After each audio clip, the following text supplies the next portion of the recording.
Thiruvananthapuram general ആശുപത്രിയിലെ ശസ്ത്രക്രിയാ പിഴവിൽ police ഇന്ന് കേസെടുക്കാൻ സാധ്യത. ശസ്ത്രക്രിയയ്ക്ക് വിധേയയായ സുമയ്യയുടെ മൊഴി ഇന്ന് രേഖപ്പെടുത്തിയേക്കും. തൈറോയിഡ് ഗ്രന്ഥി നീക്കം ചെയ്യൽ ശസ്ത്രക്രിയയ്ക്കിടെ ഗൈഡ് ട്യൂബ് നെഞ്ചിൽ കുടുങ്ങിയെന്നാണ് ഇവരുടെ പരാതി. ഷെവീദ് റാവുത്തർ വിവരങ്ങളുമായി തിരുവനന്തപുരത്ത് നിന്ന് ചേരുന്നു. Shaveed, good morning. എന്താണ് കൂടുതൽ വിശദാംശങ്ങൾ?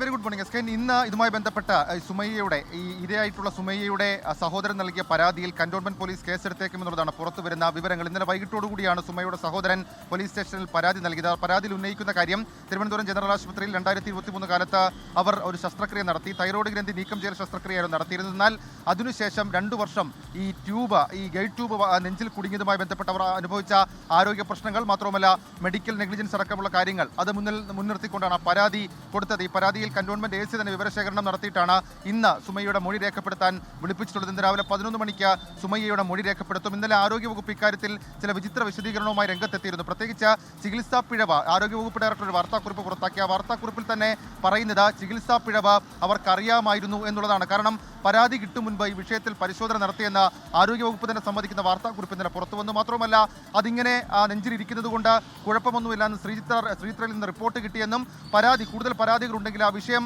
ഗൗരവമായി പരിശോധിച്ച് നടപടിയിലേക്ക് കടക്കുമെന്നുമായിരുന്നു ആരോഗ്യവകുപ്പിന്റെ വാർത്താക്കുറിപ്പ്. ആ വാർത്താക്കുറിപ്പും ഇതിനോടകം തന്നെ വിവാദമായിട്ടുണ്ട്. ലോകത്തെവിടെയായാലും ഏത് സമയത്തും 24 വാർത്തകളും ഓഗ്മെന്റഡ് റിയാലിറ്റി പാക്കേജുകളും എക്സ്പ്ലെയിനറുകളും വിശദമായി കാണാൻ ഞങ്ങളുടെ YouTube ചാനൽ നിങ്ങൾക്ക് സബ്സ്ക്രൈബ് ചെയ്യാം.